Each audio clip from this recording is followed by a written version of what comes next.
Oh, hello, it is I, your boy Gomi, and we are coming hot off the tails off of one of the best cards of the year, and ending up being one of my most hated cards of the year, because it's a very common occurrence where we have an amazing card of the year, and it involves one of my favorite fighters getting knocked out. This time I have two of my favorite fighters both losing, but regardless, I can't deny is one of the best cards of the year, so let's break it down. Forgive me if I don't sound as peppy about it. But yes, first fight in the card, we had Miranda Maverick submitting Priscilla Cachoeira in the third round. Miranda Maverick seemed to be solid with her boxing, and I really didn't think Priscilla Cachoeira really had much for Maverick. There wasn't a total ton, but when she got into the ground, she just started beating the living crap out of her, eventually finding that armbar submission and getting a third round submission. Then Matthew Semmelsberger versus Udos Medic. Udos was landing some good shots. Semmelsberger was landing more better shots, I feel, to the gut, and I think he was overall winning the fight as it was going out. He just kept landing solid combos overall, but eventually that spinning back fist was able to catch Semmelsberger, deal massive damage, and then Medic was able to get on top for the ground and pound and finish him off. I think maybe it was the elevation that maybe allowed Semmelsberger to slow down a little bit. To be perfectly honest with you, I don't think elevation played as much a role in most of the fights on this card, but it definitely did play a role in certain fights. Next fight is going to be Jake Matthews versus Darius Flowers. Jake Matthews was having really good success with shots to the body, and we saw that it was so good that Flowers had to fake a groin strike. I know there's the argument that the heel touched, but I don't know about that. He kept kicking him with those toe strikes to the body, and it kept hurting him to the point where I knew eventually it would take him out. Eventually did. They got to the ground, and Matthews was able to get that submission. He was able to get that rear naked choke. I think that was a pretty solid fight overall. And oh man, probably not knockout of the night, unfortunately. We know it's the knockout of the night. But Roman Kopylov with the headshot on Claudio Ribeiro. We didn't see a whole lot, to be honest with you, because how fast it was. But we did get to see some really good boxing and striking from Kopylov. He was doing a lot of damage to Ribeiro, and I didn't feel like his striking was able to handle him. I didn't feel like he was able to really get anything going, and eventually set up the high kick and just flatline KO'd him. That's all she wrote. CJ Vergara beats Vinicius Salvador by decision. This was probably the worst fight in the card. That and another one. But yeah, it was just a glorifying sparring match, to be honest with you. I didn't feel like really either guy really went for it. Vinicius Salvador messed around too much. Vergara fought a lot more safer. You can always tell when someone has a big war where they almost get finished or a huge battle, they usually fight more conservative, and that ends up costing them. Or they get caught and KO'd. In regards to this, Vergara, he fought a lot more conservative, but towards the end, he was able to put it on him more, and he was able to eke out that decision victory. The older of the Bonfim brothers elected to not make the mistake that the younger Bonfim brother did. I still am mad about that because I put a lot of money on that, and I will never forgive him for that. But Gabriel Bonfim showed why he is the true elite of the Bonfim brothers. He put on a striking masterclass that he ended with a submission, proving that he was just better in all aspects over Trevin Giles. Trevin Giles is notoriously pretty tough. Bonfim was hitting him with quick shots, extremely fast and effective boxing. Eventually, the second was able to get to the ground. A beautiful transition into the guillotine. That guillotine was just so fast that I don't think anyone could have got out of that, or anyone could have saw that, honestly. And he submitted him in one round. Amazing win for Gabriel Bonfim. He's gonna go places. Trust me, he's gonna go places. And the only thing about this card that I was right, almost spot on. I did have TKO, but I put money on submission, finish. I'm sorry, not submission. I put money on finish. But yes, I said Michael Chiesa. He had nothing for Holland. Holland destroyed Michael Chiesa, annihilated him. beat him up on the feet, defended any of Michael Chiesa's sloppy takedowns, and then led to a guillotine submission in round 1. I told you guys, I told everyone that this is the one I was most sure about. Kevin Holland would annihilate Michael Chiesa early on rounds. I did lean more towards towards the knockout, and he was piecing up Chiesa. Chiesa did not look like he wanted to be on the feet. He didn't even look like he belonged on the feet with Kevin Holland. That reach and those uppercuts just kept hitting him and landing every time Chiesa was ducking. Then, once you really got down to it in the grappling exchanges, Holland was too big and too strong. And like I said, he has grappling chops. Is he a good grappler? No, but is he above average to take on a overblown lightweight? Yes, he is. He was able to stuff a takedown, go for the Darce submission, which is the exact same way Michael Chiesa got submitted last time against Vicente Luque, the Darce Knight. Well, Kevin Holland did a Darce on him, so that was a very good win for Kevin Holland. He did mention that he was thinking about going back up to middleweight. I do not like that for Kevin Holland.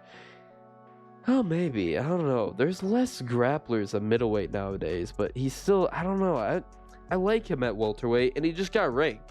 Like, he's going to take Michael Chiesa's undeserved ranking, and that's absolutely what the UFC wanted. The UFC wanted to get Kevin Holland ranked, and they wanted to try and dispel those rumors of him being bad against grapplers. He's still bad against elite grapplers, but here's the thing. He went up against probably the easiest grappler he could have fought, and he submitted them.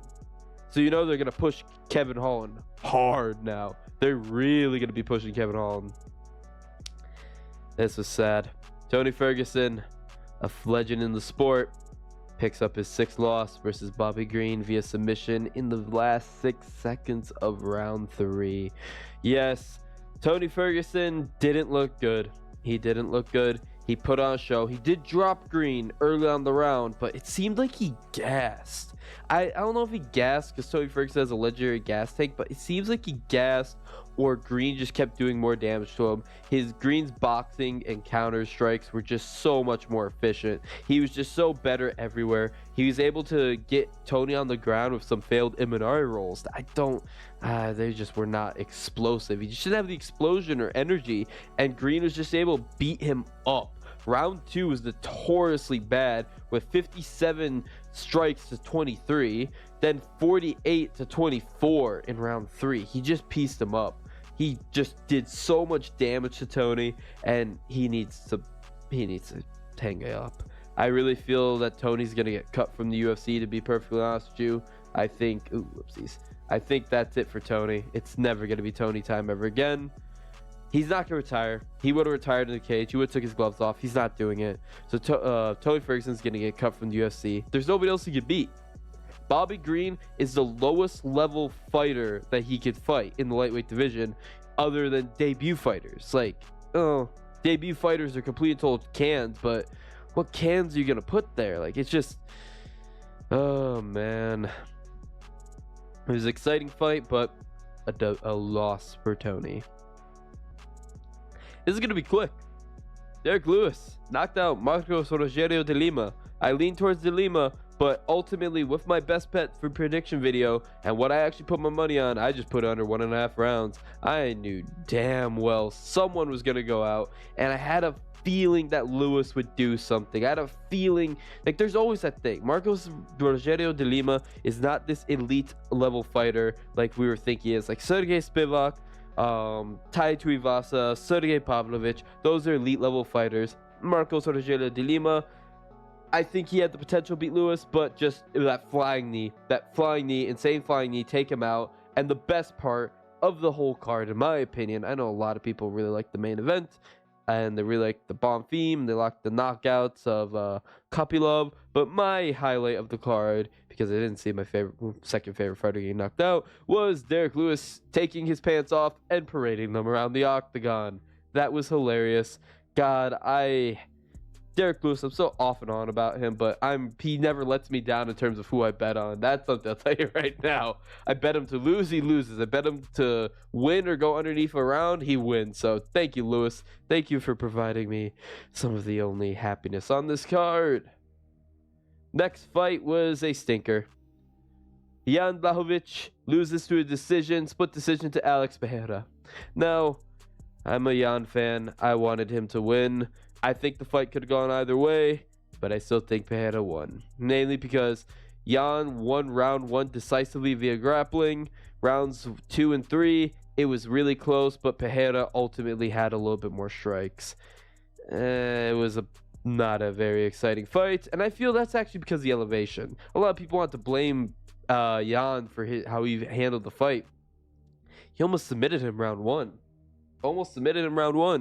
But yeah, ultimately the elevation made both of them gas. And I'll be honest with you, I don't know if it's the elevation gassing or just that. I don't think Pereira looked that good at light heavyweight. He had some pop-up shots, but he wasn't able to knock out Jan with clean shots he was landing. And the leg kick battle was not as exciting of a leg kick battle as I wanted. I wanted more leg kicks for both guys. And yeah, ultimately, Pereira got the W. I wouldn't have argued with Jan winning. I would have probably preferred, to be honest with you. But yeah, ultimately, Pereira gets that W. And he's going to get the next title shot. He's going to be fighting Jiří Procházka more than likely. And honestly, from how he looked this night, I think I lean towards Procházka. I know Procházka needs his chin exposed and a lot of stuff like that, but I don't know. Alex Pereira didn't look that solid. Like, his hooks were very powerful. His kicks looked powerful, but he gassed so bad. Could have been from the grappling in round 1. Could have been from the elevation. Probably more than likely from the elevation. But yeah, ultimately he got the W, and Jan Blachowicz is probably never sniffing a title again, unfortunately. That's the end of Jan Blachowicz's title run, to be honest with you, and it was so sad. I really liked him as a champ, and if he was going to beat Izzy like he did, I want him to go far as a champion. Like, otherwise, I would have preferred Izzy had won. It was a hard fight for me because I was a huge fan of both guys. I ultimately lean more towards Izzy as my number 1, but Jan is one of my favorites too.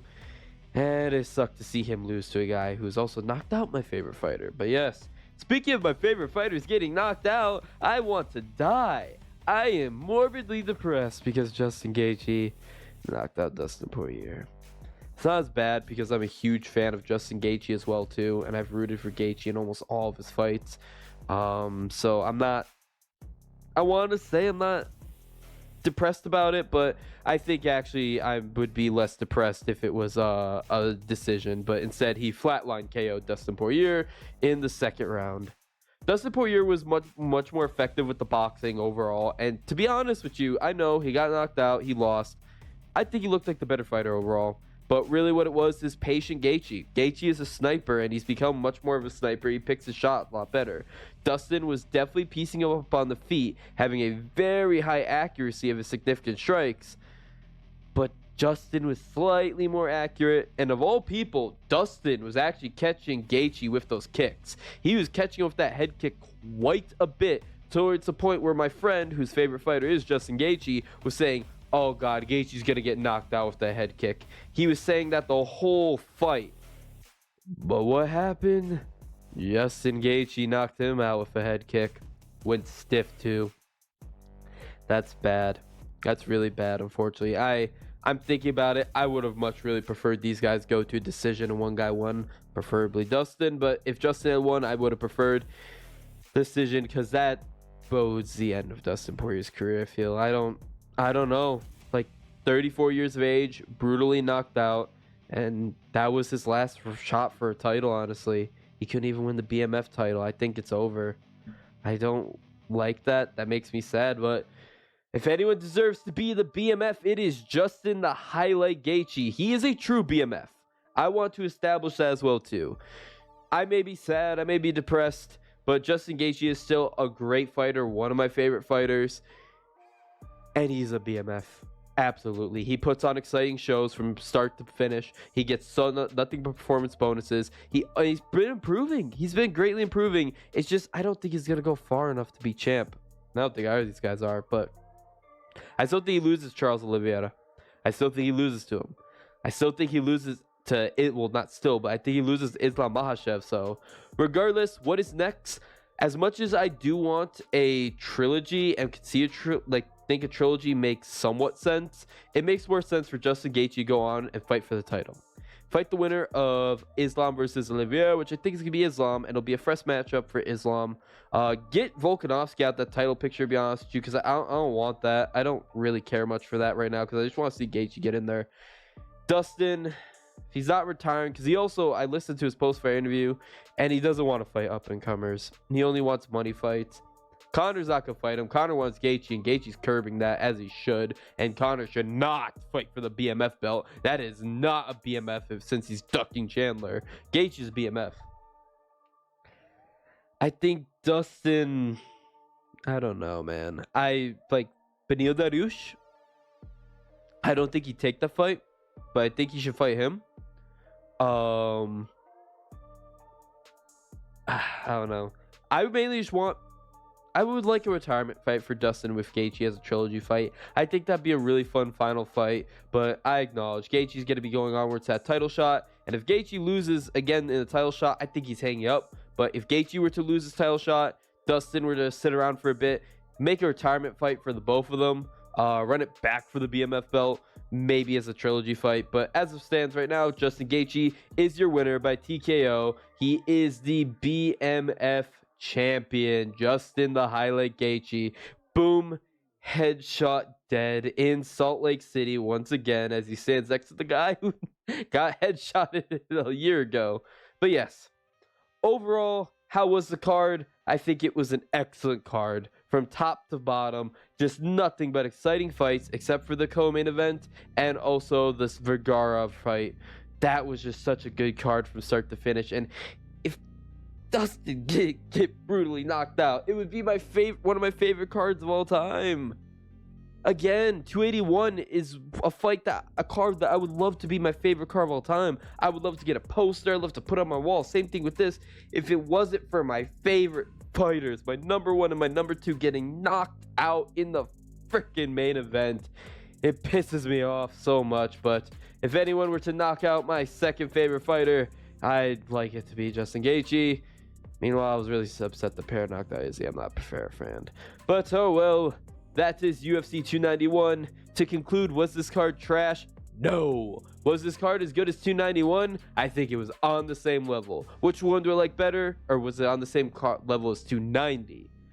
Which card do I like better? I like 290 because I didn't see my favorites getting knocked out. So yep.